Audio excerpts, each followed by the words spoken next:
My name is David, and I'm continuing work on the Summit project. I'm in Canaan, Maine, and Kathy, I want you to tell me about your son. What's his name? His name is Brett Pelotte. And he was in the Army. He was a sergeant in the Army, is that right? That's right. Where did he grow up? He grew up in, oh boy, All over? Winslow and Kentucky, Oklahoma for a little bit. Tell me about that story with the award and when the CO told you about it. What happened there? His commanding officer came over with Brett Right. when he died. And we were getting the obituary ready, and he asked if he said, you know all the awards and medals he's received, and I didn't know any of them. And he said, he didn't tell you about all these medals? And I said, no. And he said, I can't believe he didn't mention it. And I said, but that's who Brett was, I mean, whatever medals and honors you gave him yesterday or today aren't going to change who he is tomorrow, because he's who he is, When you told me that story before, you said he was a Maine boy. Yeah. What does that mean? It means you have a strong sense of self, and it means that when things are going on around you that might not be right, you speak up, because when you don't, that implies that you agree with it. So have the guts. Have the guts to speak up. You won't always be popular. You won't always be liked. But be true to who you are inside. Yeah. Where did he learn that, you think? Besides his mom. Well, I think it's something that you learn from being in Maine. I think it's who we are. Yeah. It's who we are. And who we've always been, and I hope who we always will be. I hope so too. Where did you get that stone, and why is it special?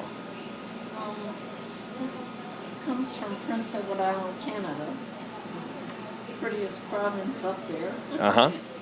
And we went up there, my husband and I went up there every year on vacation, and just couldn't believe how beautiful it was up there, and how scenic, and Brett was a talented artist. Right. And every time we'd go up, I'd say, oh, I can't wait to bring Brett up here. Right. Can't wait for him to see this place. Right. Because I know he'd want to paint some of these scenes we saw. And anyway, it didn't live long enough for that to happen. When he was a senior, won this contest. I entered him and his dog in a contest that Purina had for searching for the great American dog. Yep. And we had over 30,000 entries. Right. And that was picked as one of the 5 finalist entries. And so we were on the Today Show, and people called in their vote for their favorite dog. Right. And they sent all the 5 finalists back home, and then they called me up 4 days later and said, well, we've tallied all the votes. Right. And Brett Murphy took it all the way and won the grand prize of $25,000. That's a lot of money. Which was pretty good for a little guy from Maine and an animal shelter dog. I think so too. And then he got a trip. Where did he get to go? Down to New York City in the parade. The whole family went. The whole family. He was in the Macy's Thanksgiving Day parade that year. And I should mention that Brett met Murphy at the animal shelter. At the animal. Wow. When he was volunteering there. Is that? Tell me about what's going on at Winslow High School. We started a scholarship. Right. And we asked them to name it the Sergeant Brett Pelotte and Murphy Memorial Scholarship. It's named after him and the dog. And the dog. That's great. Yes, yeah. And it's to be awarded to anyone who's pursuing studies along the lines of veterinary medicine as a veterinary technician. Yep. or any form of animal welfare. When he was getting ready to go to Outward Bound, and you were finding all these wool clothes. What did he say? They have a clothing list. That's You right. couldn't go on outward bound climb mountains unless you adhered strictly to that list. Right. And it was in the summertime, and they needed all these wool and 100% wool, everything. That's right. And so the only place we could find that had a woolen jacket was a thrift store in Lake Union, Cellar.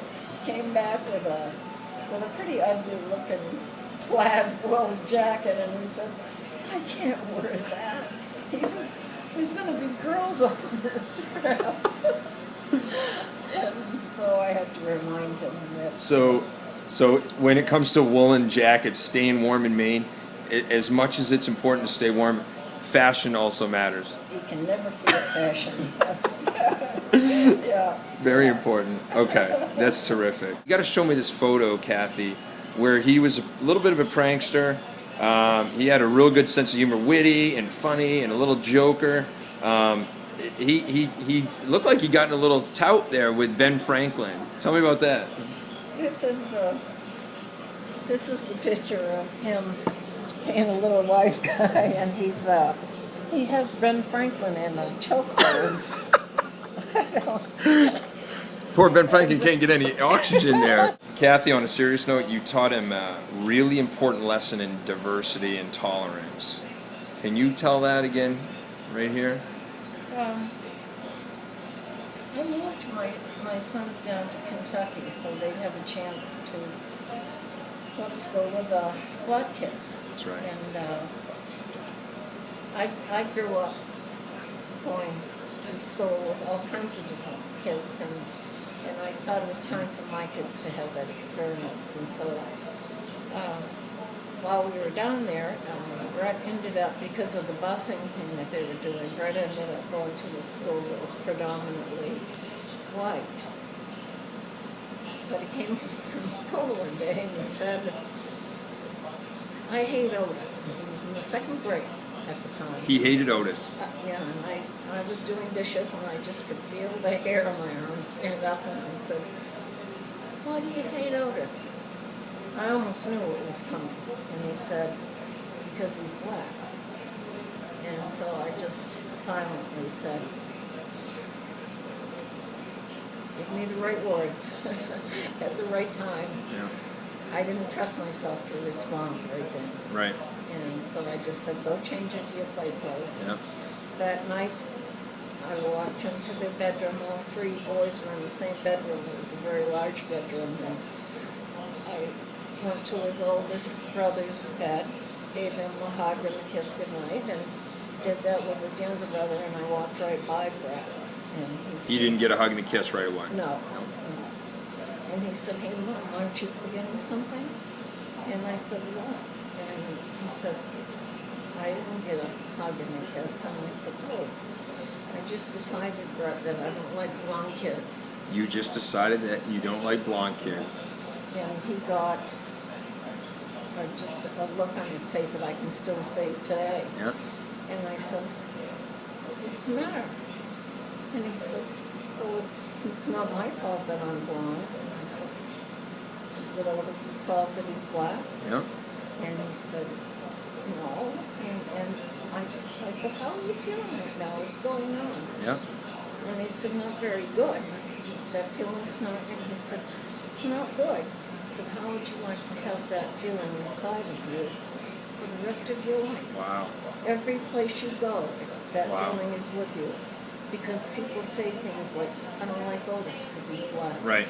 Right. And he said, "Oh." And I said, "Think about it." That story stuck with him, didn't it? It did. It did. And there were times in his life when he saw people being intolerant, and he intervened, didn't he? Yes, he did. He said did. things. Yeah.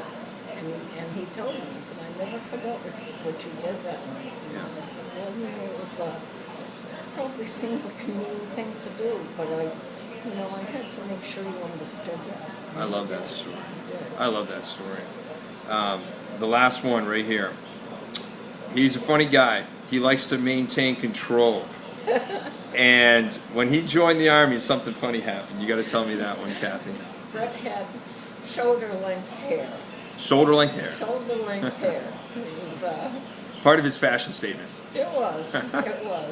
And when he was getting ready to go into the Army, he decided he was going to have it cut at a barbershop because he wanted to have the satisfaction of being able to say it was my decision to do this. Is that right? Because he knew that they were going to do it Because you anyway. do get a free haircut when you join the Army. Yeah, but he wanted this to be his haircut. That's right. And, That's right. And I'm pretty sure, if I remember correctly, he donated his hair to the Locks of Love that does the wigs for cancer patients. He's a giving individual. Yeah. And then you told me too that he joined the Army. You think when he joined the Army, you felt surprised, but you felt proud. I was. I watched him flounder Right. after he got out of high school. He just didn't seem to find a place where he could fit. Yep. You know, a job that would fulfill him, a life that would make him feel fulfilled. And he just, he said to me one day, "I've decided to join the Army." And I thought, oh, yeah, that might be it. Wow. That might be the place that's been waiting for you. Right. And it was. And it turned out to be. It definitely was. I want to thank you, Kathy, so much.